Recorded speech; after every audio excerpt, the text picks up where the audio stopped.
meus queridos alunos do quinto ano, tudo bem com vocês? Então, vamos iniciar mais uma aula de ciências. Quero que vocês peguem o livro e abram na página 102. E temos aí uma pequena pesquisa, né? Bom, então, ciências é isso. A gente está sempre pesquisando, sempre vendo, descobrindo, né? Bom, abra aí o livro de vocês, onde tem formação da chuva. Onde eu pedi para que vocês pegassem 2 copos, colocassem a mesma quantidade de água, deixassem um, né, descoberto e um outro copo, o segundo copo coberto, né? Poderia ser com papel filme ou com plástico, né? Uma sacola de plástico transparente pegaria e cobria, tá? E amarrava a boca direitinho, deixaria coberto, certo? Bom, depois de tampar, né, tampar um e deixar o outro aberto, colocar os 2 copos com água em um canto da sala e observe-os depois de 2 dias. Vocês iriam fazer essa observação, né?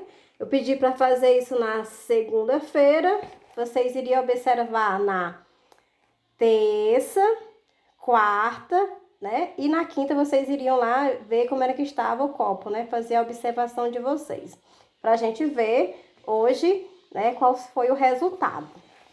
Bom, então, feito isso, na primeira pergunta da conclusão tem assim: em qual copo ocorreu evaporação da água?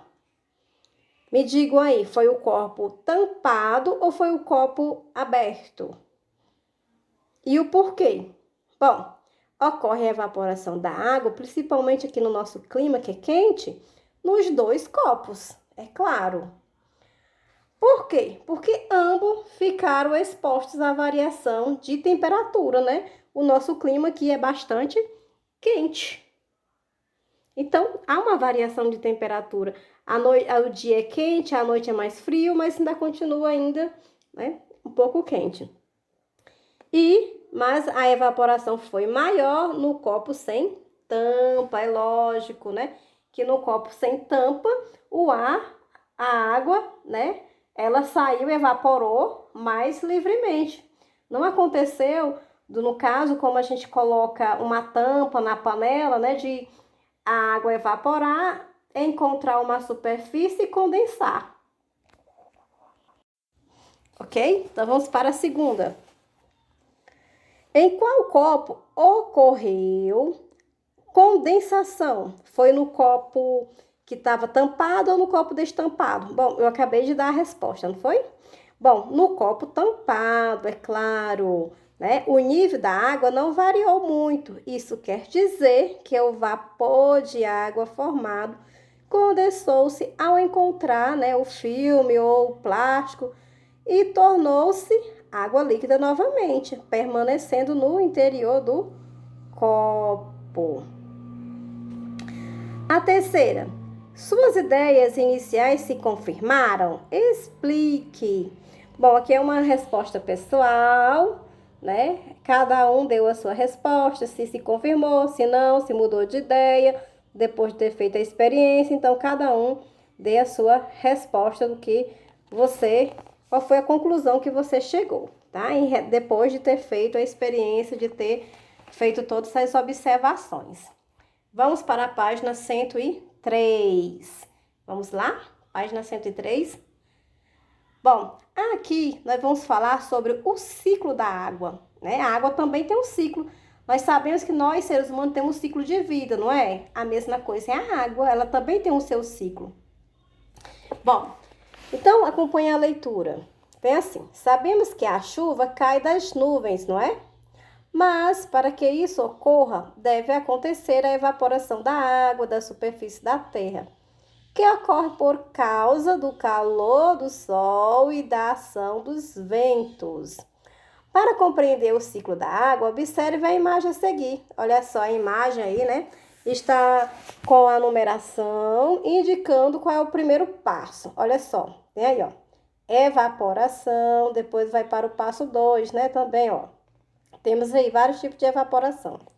Ó, evaporação da água, evaporação das plantas, né, do solo. Novamente, de novo, aí o nível do oceano, né, evaporação. E aí, depois nós temos quem? a condensação, depois da evaporação 1 e 2, temos a condensação. E temos o 4, né? Que o 4 é a chuva.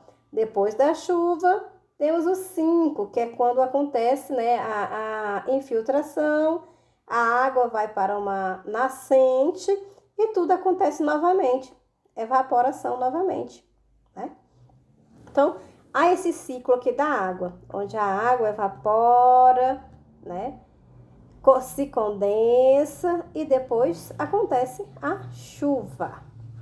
Bom, logo mais abaixo temos aí um quadro azul.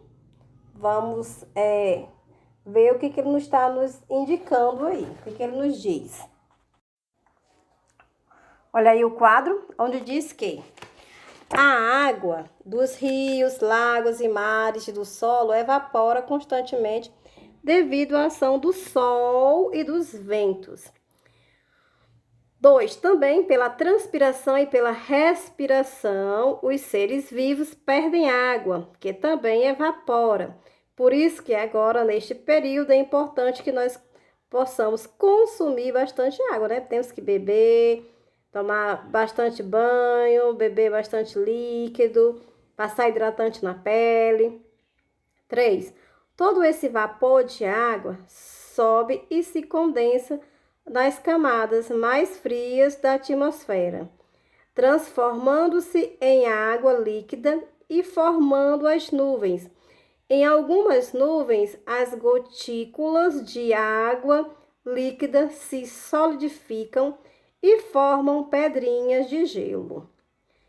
4. Quando as nuvens estão bem pesadas, a água cai em forma de chuva ou de granizo. Esse processo se chama precipitação.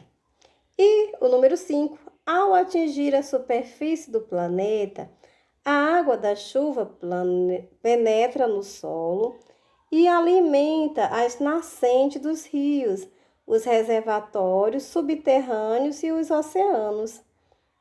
Certo? Então, aí nós temos, né, em relação, dando todas as dicas do que acontece, onde podemos encontrar água, né, de onde essa água pode ser evaporada e a partir daí formar a chuva. Bom, então vamos agora lá para a página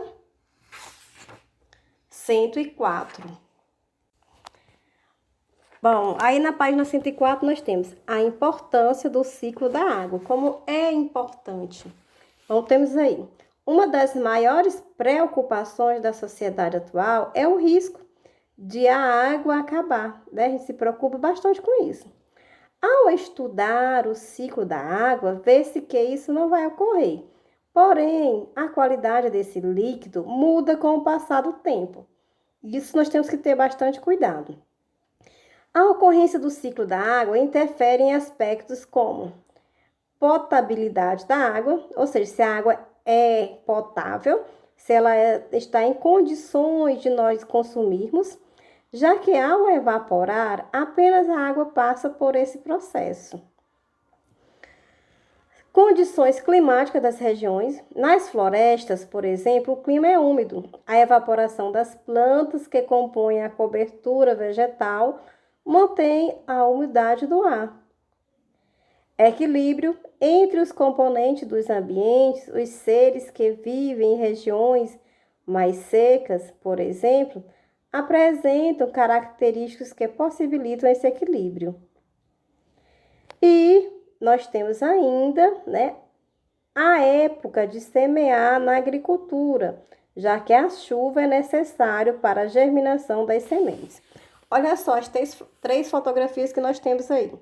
Na primeira, lá em cima, que está assim meio escuro, é um rio poluído pela ação humana, né? Aqui no Brasil nós temos vários rios poluídos, onde não tem vida, né? Não tem peixe, não tem, né, nenhum tipo de vida, né?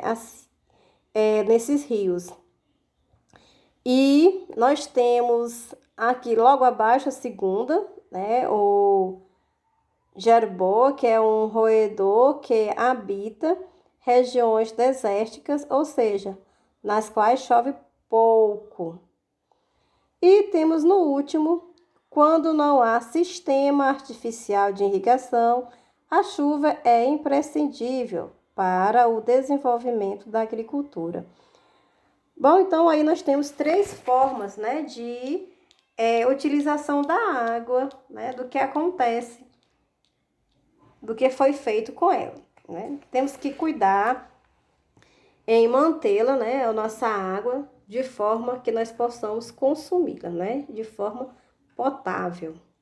Bom, aí temos apenas uma questãozinha, né, que eu quero que vocês façam essa atividadezinha aí da página 104, só é uma questão.